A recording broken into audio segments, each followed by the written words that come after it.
I never forgot that. I also remember my first coach, Keith Cooch, who has passed as well, but at primary school, my first coach, and I remember him drilling skills, Yep. and we would, like as 11-year-old, 12-year-olds, right and left, and my dad did as well. But these are lessons that you never forget, and I always felt that was really important. And Oh, KT, yeah, I cringe at how many people can't kick on their left foot. I personally, yeah, I shake my head in disbelief. I know. I I don't don't know get it. how. I don't get it.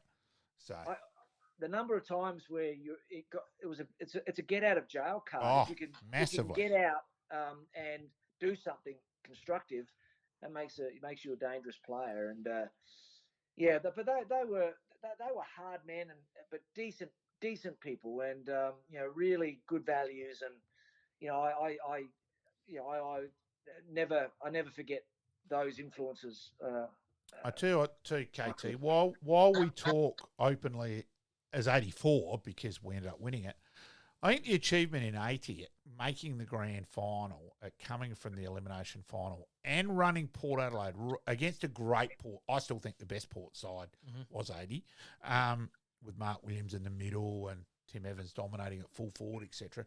And we ran Port right to the wire in 80, and to Russell Ebert's great credit, he says that is the biggest pants down job he ever got, where Kingo played one of the great games in footy history and nearly got us up. And typical Kingo, grand final night, he kept blaming himself for that handball which Kim Kinnear intercepted, where he went to handball over the top to Danny. And I'm going, Kingo, you've just obliterated Russell Ebert. Yeah, and that. I think you're reflecting on that game well. That Port Adelaide side was phenomenal. Yeah. It was equivalent to there was a West Adelaide side in 1983. Yep. That was an incredible side, and that Port Adelaide 1980 side was the best side, SANFL side that I played against for sure.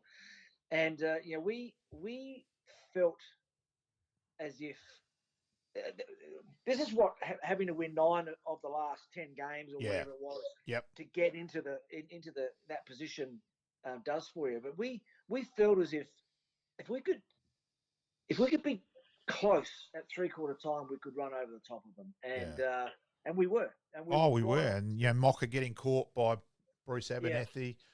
And that sort of thing, and we weren't far away at all. We really weren't. We were in the last 8 or 9 minutes, right amongst it, but they were worthy winners, and we'd lost our ruckman, and you go at work, at work, and so, but there was a lot of we don't obviously when you lose grand finals you don't talk about them a lot, but that was an incredible achievement. Yeah, that's how I felt as well. Always about that one. That for me, it has never had the bitter taste of a couple of others. I've never felt that way about it. Year, I admit this year for mine, or last year now, is still the most bitter. Well, you can play well and not get the result, and I think that's probably why it's not as bitter in 80. Control the controllables. Yeah. Norwood didn't do that last year. 1981, mate. The bloody win, KT. Yeah, you had a pretty good year personally, but the win got you there against Glenelg. Well, I remember driving down West Lakes Boulevard, listening to the weather report, and they said they called it. They said this thing, it's a 6-goal breeze, and it's going to turn, early in the game. And so the toss was really important. Oh, we lost that toss. Whoever won the toss won the game. You might as well play the game of 2 up for an hour. Would have been fairer. Yeah, it was incredible. And it was almost unplayable. We just couldn't do anything into it twice. And I felt like that was incredibly disappointing, because we felt like we were absolutely good enough to win that year. And certainly to beat Glenelg. At that time, we maybe somewhat arrogantly, we always felt as if we had Glenelg's measure. Yeah. But that changed about in the mid '80s, but Yes. In that early '80s, we always felt as if we could get them. Yeah. But the gods conspired against us, and it was a missed opportunity. But I remember being furious at halftime, thinking, I think we might have been 10 goals down. Yeah, we were. It was about 9, I reckon it was. But yeah, it was just so disheartening. Yeah. Yeah. It was almost. We just couldn't find a way. No, I think I'll be honest. I think we were in the bar by that stage, KT too. Yeah. Yeah, that's right. Yeah. Well, you didn't have to wait long, because 1982 came along, and you're a major contributor, obviously, with second in the best and fairest. But it was probably the premiership that was the one that Norwood really, really wanted. Yeah, but didn't we come home with a wet sail in terms of that Port 112 win against Port at Norwood? There was 18,000 there. We drank champagne on the ground to stir the Port supporters up after the game. Smashed then West, who was still a chance to make the next game. Of course, we'd only lost that one game in 12 on the run home with the Paul Weston screw punt, which actually I think turned out to be a blessing, because I think we then did more research and probably treated Glenelg with more respect. And I was very confident. 82, I'm a shocking nervous thing with football. And I've actually got worse as I've got older, not better. But 82, I was just really relaxed walking in. I honestly thought we'd win convincingly, and we did. Yeah. Well, I was pretty toey at the start of the game, and I was standing in the race with Danny Jenkins before the game, and and I said, "Geez, how do you think we're going to go here?" And he was absolutely deadpan. There, no problem whatsoever. Yeah. And I was shocked by that. I was going, "What are you? It's a grand final, and Glenelg, it's a good side." And Danny wasn't a person to say something like that lightly either. No, so that's interesting. No. Yeah. It was. I couldn't believe the state of mind that he was in, and he said, "Not a problem in the world." And so we went out, and it went pretty well. We had some pretty good performances. Ricky Neagle, 6, kicking 6, and there was we were playing pretty well at that stage, and Glenelg were banged up from the week before. Yeah. That was an incredible. We were at that game, and we were watching that, and we knew that they would be they would still be feeling the effects of all that. And so, as it turned out, we felt like we had them most of the day, and then we blew them away at the end. And you felt sorry for Peter Carey. We've had Super on Super on our show, and actually, we talked about your dad wanting to buy down at Port Adelaide to get you in their zone. Yeah. Super's dad did do that. He bought a house deliberately in Glenelg to get him in the Glenelg zone. But he said in 81, there he was, his leg was stuffed and he probably shouldn't have played. But Jack Howard said, well, you 50% fits better than what else we've got. And we played him smart, and he took a mark, and everyone just immediately crowded him to make sure he didn't handball off. And he had to have a shot on his left foot and miss from 10 yards out. And we were virtually home. We were home pretty early there. Well, I think that Wally Miller, thinks of that side, that premiership, as one of the best in his his tenure at the club, and and I guess if you reflect on it again, it's one of those, because 84 turned out to be such an unbelievable historical reference point. 82 sort of gets lost. Yeah, I agree. Yeah, in the wash, but it was a pretty special team, and it was a team which it still had players from the late 70s, early 80s, and then the newer group, the next generation were coming through. So you still had a bit of both. Of both. And so it had the best of both worlds, I think. Mate, you mentioned that you're a little toey in the race there, and could the drive to the game with the music be any part of that? No. Got you a little too pumped up? Well, when it comes on, even today, it still takes me back there. It was just one of those things that it became symbolic of the moment. For certainly for me, I don't know. And then Turbs wore that bloody tiger thing the next day or the next week, and because he'd been tiger hunting and that. Yes. Right. Now, just for our listeners, the older listeners will know it's the original Eye of the Tiger, but not the Katy Perry Eye of the Tiger. No, definitely. The Rocky version. Right. Yep. Now let's go to then. We'll go for a bit of humour. Back to a bit of humour. Now, it's fair to say that Keith's the more quiet, measured one of his partnership. And bear in mind with Pat that they're childhood sweethearts right from Campbelltown High the whole way through. So that's a fair effort in itself. Mm-hmm. And Pat's probably the louder, the more gregarious one. I've actually known Pat for longer than Keith because Pat's sister played netball at Norman, so Desiree. So I know Pat from right back then. So there is a game, it's a sporting event on, and it's cricket and footy. And I was working in the cricket part and the tennis final. So it's all between the league clubs and representatives. And it's very much a social game of tennis, Pete. So it's enjoy yourself, good few drinks, good shot. Too good, Pete. Yep, good shot, Malcolm. Yep. And it's going exactly like that. And it's Norwood playing West Torrens in the final. And it's Keith and Michael Aishey playing David McKay and Kim Dillon. And West Torrens are in front. And all of a sudden there's this voice comes out with foot fault.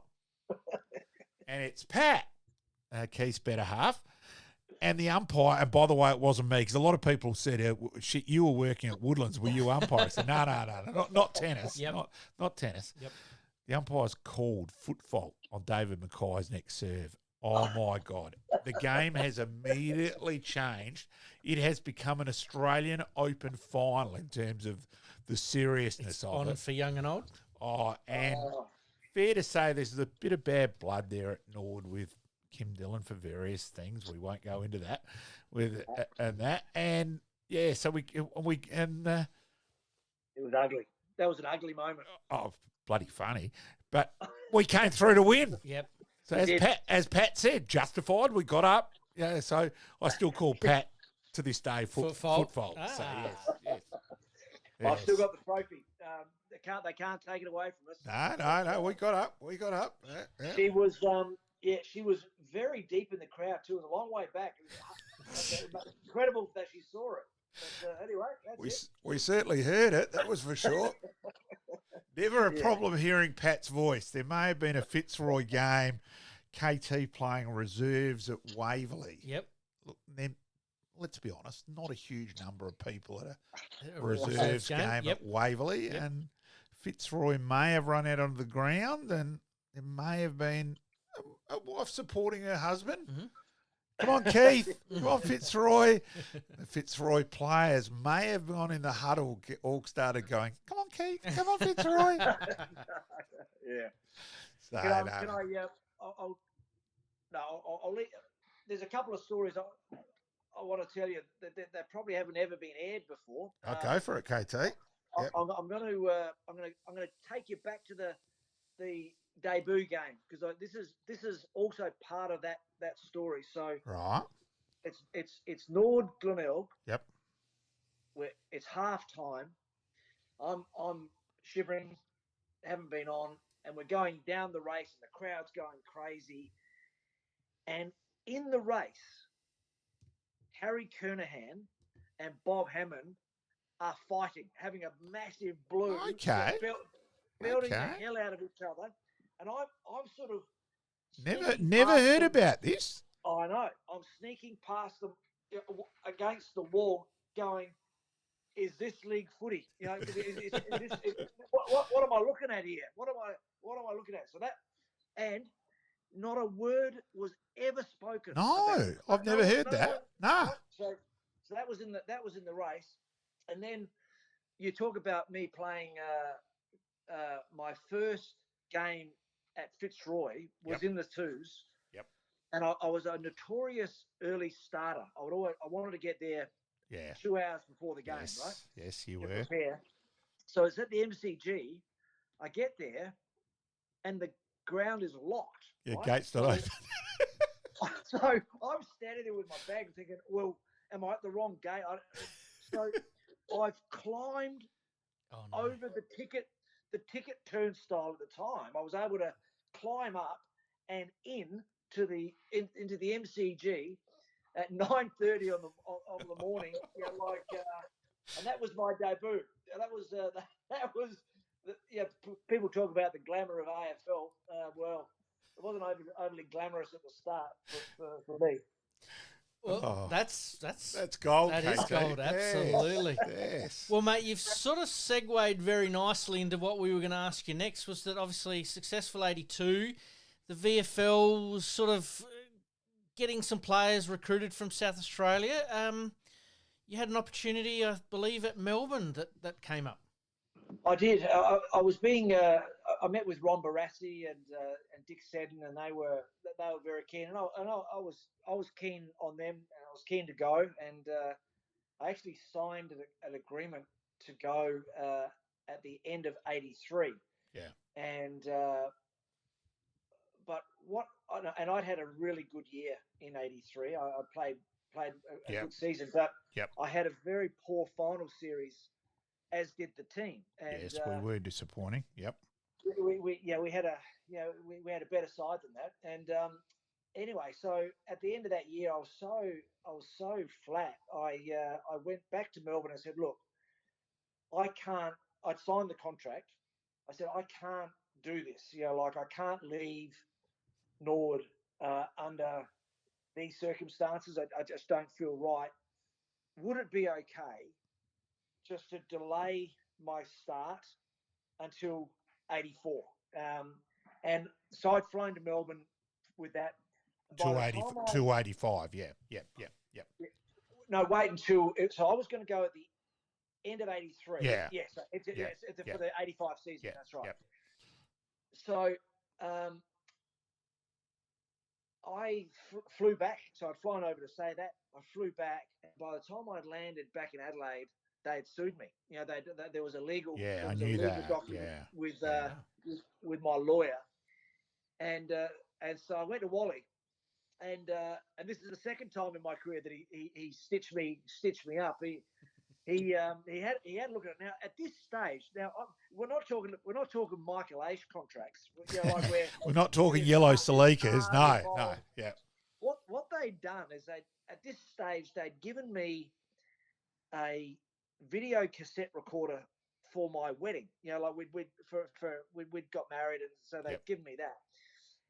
It was nice. It was nice, but it wasn't. Yeah. We're not breaking the bank. Anyway, no, I wouldn't have thought so. But in my mind, I had signed the contract, and so I felt responsible, and that I'd done the wrong thing. So I went to Wally. I said, "Look, I want to get out of this, but I feel compelled. What do you think I should do?" And he said, "Leave it with me." Right. Yeah. So I said, "Okay." Oh, so a few days later, he comes back and he says, "Okay, don't worry about it anymore. You're out. You're out of that contract. We've taken care of it." I said, "Well, what's it gonna cost me? What's the penalty?" He said, "No penalty, but you've got to sign a 3-year contract with us. Because it's bloody expensive. We've had to go to great lengths to do this. Blah blah blah." Yep. So I signed a 3-year contract, and it's only now, when you're a bit older and you understand how these things work. That would have been a 5-minute conversation and a $400 recompense. Yeah. But what it did was it locked me in for 84, 85, and 86, and as it turns out, they were certainly 84 and 85 were fantastic years for me personally and for the club, and 84 clearly ended up defining my career, and so these things are sliding door moments, and thank God that Wally was a hard negotiator and looked after me. And let's remember too, 84, we were nearly gone. We were a fair chance not to make the 5. A certain Greg Thomas comes off the bench at Theberton, famous game where the West Torrens supporters berating Barmy, and you're going to panic, and Barmy turning around and telling him, well, they'd know where the panic button was, and Greg kicked 4 in the last quarter to get us up. And then Tomo had a very good game again the next week against Glenelg and kicked 4 in Turbs 100th. So we then got on a bit of a roll, but we beat Port at Footy Park after we'd got annihilated by Centrals at Elizabeth, I reckon. Yeah. And so, we came home with a sail there. Well, I remember and then, there was a whiteboard session with Barmy when we were, I think we were either 9th or 10th on the ladder. Yeah, we were bottom at one stage, and he just laid it all up, the fixture for the remainder of the year, and basically asked the question of, do you think that we can beat South? Do you think that we can beat West? Do you think that we can beat Glenelg? And one by one, we just said, we think we can. But the problem was we had to beat them all because we didn't have any wriggle room, and so we had to win. I think we had to win again 9 of the last 10 games to get in, and we fell in. But again, by that stage, we were playing pretty well, and that game at Theberton, I think we had to kick 7 goals. Yeah, against the wind. Quarter, in the rain, and and if you lose any of those games, you don't make finals. So it was a pretty the story of '84. It was a fantastic grand final, but it was the lead-in. Yes, we were down against Centrals. 3 goals at the 18-minute mark of the last quarter. Liking this podcast? Please like, rate, and subscribe.